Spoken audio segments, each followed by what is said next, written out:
हम लोग आज डिस्कस कर रहे हैं चैतन्य चरितमृता और गौड़िया वैष्णव सिद्धांत।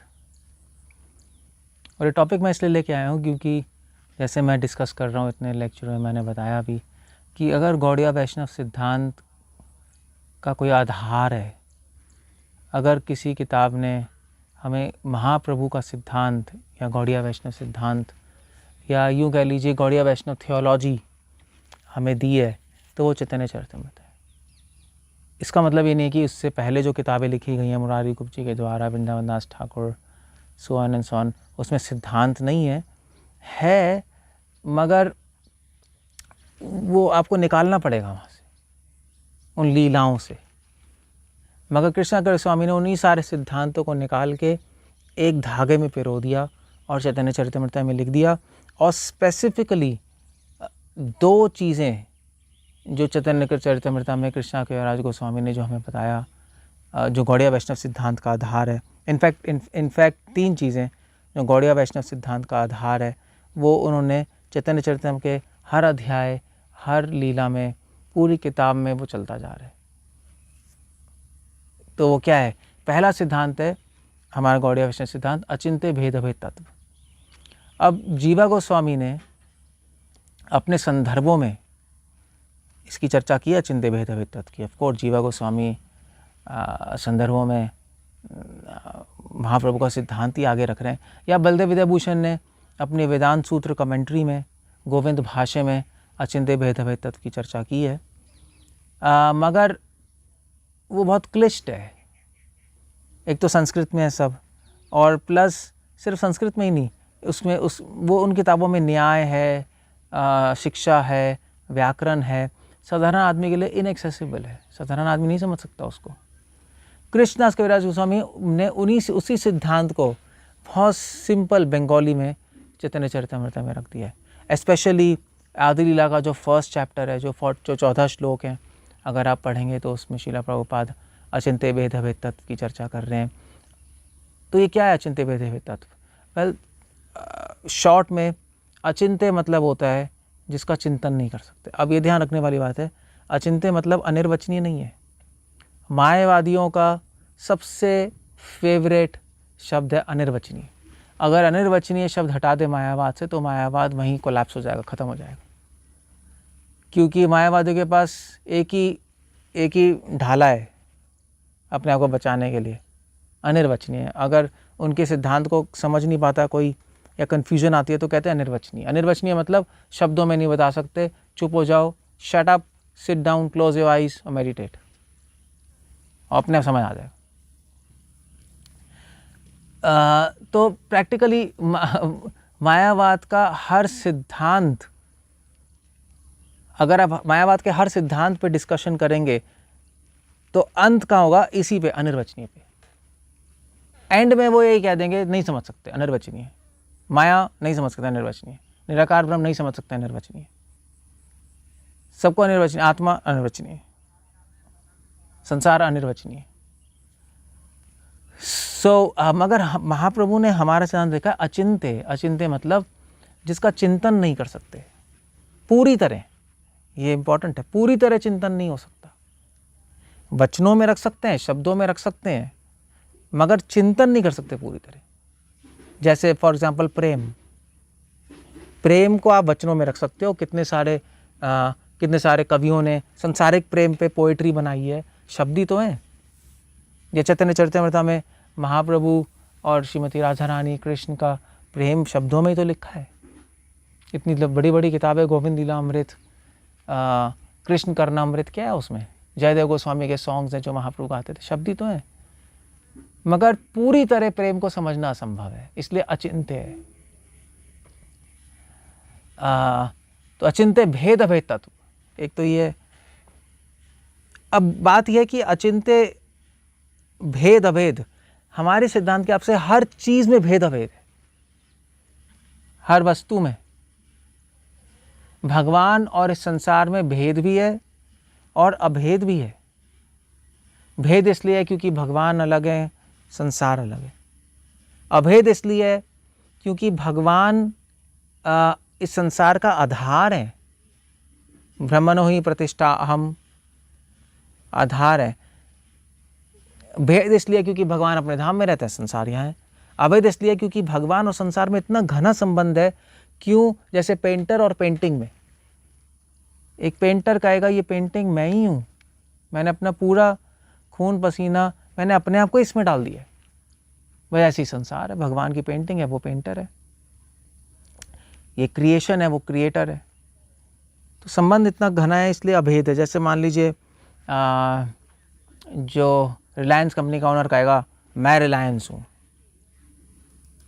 या फॉर एग्जाम्पल रोम का किंग कहेगा मैं रोम हूँ, क्योंकि वो रोम क्योंकि वो रोम या वो कंपनी को चला रहा है, सोच रहा है 24 घंटे उसके बारे में, वो एक ही हो चुका है। ऐसे ही भेद अभेद है। इसका उदाहरण दिया जाता है जैसे सूरज और सूरज की रोशनी। सूरज की रोशनी क्या सूरज से एक या अलग है? आप कहोगे एक ही है, क्योंकि रोशनी के बिना सूरज का बिना सूरज की रोशनी का सूरज हो ही नहीं सकता। या सूरज की कल्पना कर सकते हैं बिना रोशनी के? नहीं। मगर फिर भी भेद है, क्योंकि सूरज आकाश में होता है, मगर सूर्य की किरणें रोशनी कमरे में आ जाती है, सूरज थोड़ा ना आता है। तो इस तरह से संसार में भगवान और संसार में भेद अभेद है। जीव आत्मा और परमात्मा में, भगवान में भेद अभेद है। जीवात्मा भगवान से क्वालिटी में एक है, क्वांटिटी में अलग है। तो भेद भी है क्वांटिटी में, अभेद भी है क्वालिटी में। उसके बाद माया और भगवान में, उसमें भी भेद अभेद है। माया भगवान की शक्ति है, भगवान शक्तिमान है। तो शक्तिमान, जिस शक्तिमान की शक्ति है तो अभेद भी है, मगर अलग भी है, एक माया है, एक भगवान है। तो हर चीज़ में भेद अभेद है संसार में। इसलिए महाप्रभु ने कहा कि हमारा सिद्धांत है भेद अभेद। आप किसी भी चीज़ को समझना आते हो उसको इसी तरह समझना पड़ेगा, भेद अभेद के रूप में, मगर अचिंत्य है, पूरी तरह नहीं समझ पाओगे आप, बिल्कुल एंड तक नहीं समझ सकते हम। जीवात्मा में भेद है, अभेद भी है, क्वालिटी में एक है, मगर क्वालिटी में कितना एक है, क्वांटिटी में कितना अलग है, पूरी तरह नहीं समझ पाओगे आप कभी भी। तो एनीवे, इसलिए हमारा सिद्धांत है अचिंत्य भेद अभेद। ओके। और एक कृष्णाचार्य स्वामी ने चैतन्य चरित्र में पूरी तरह समझाया है, राधा कृष्ण में अचिंत्य भेद अभेद है।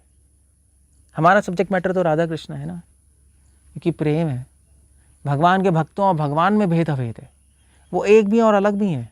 राधा कृष्णा तो एक भी अलग भी हैं, राधा तो स्वयं कृष्ण ही है, मगर फिर भी अलग है। अब कैसे हैं पता नहीं,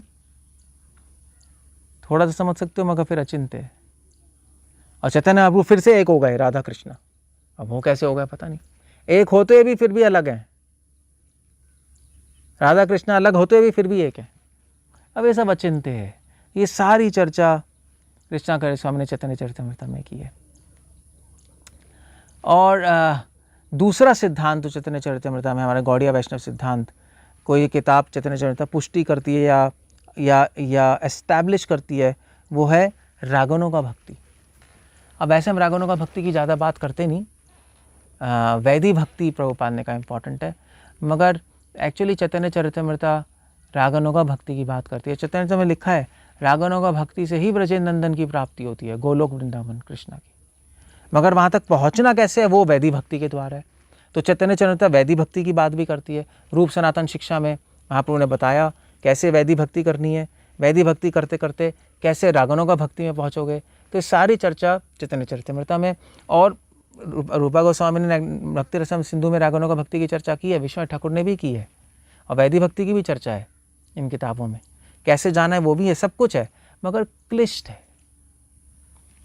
कृष्णा गोस्वामी ने उसी को सिंपल भाषा में रागनों का भक्ति क्या है, वैदिक भक्ति क्या है, वैदिक भक्ति से रागनों का भक्ति कैसे पहुंचना है, पूरा प्रोग्राम समझा दिया इजीली।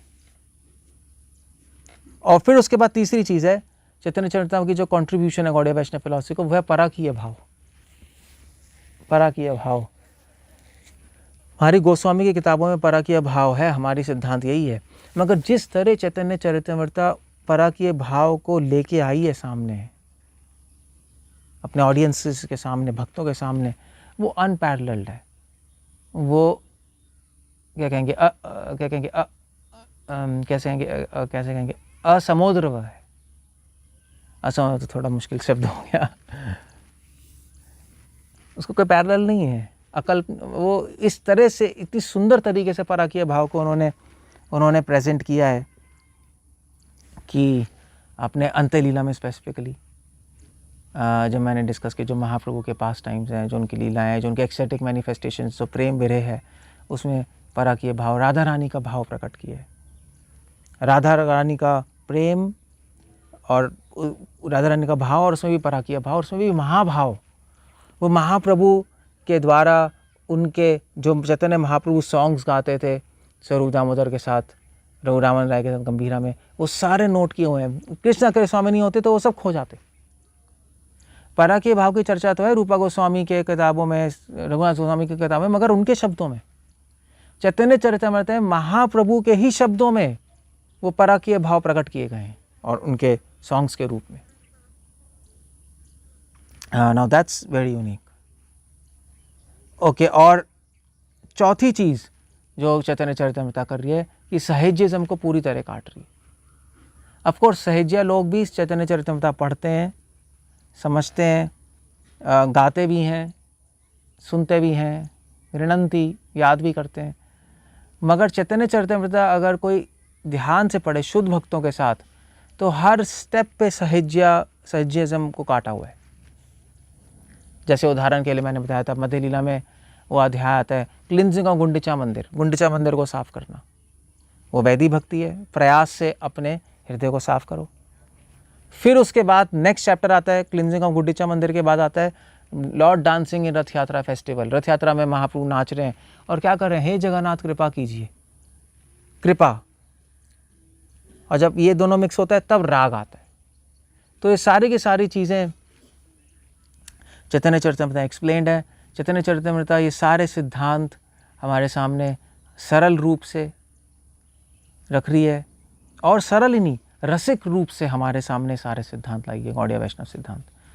तो चैतन्य चरितामृत के बिना गौड़िया वैष्णव सिद्धांत आज होता ही नहीं, होता भी तो हमें एक्सेसिबल नहीं होता, क्योंकि गोस्वामी की किताबें बहुत क्लिष्ट है। हरे कृष्ण। श्रील प्रभुपाद।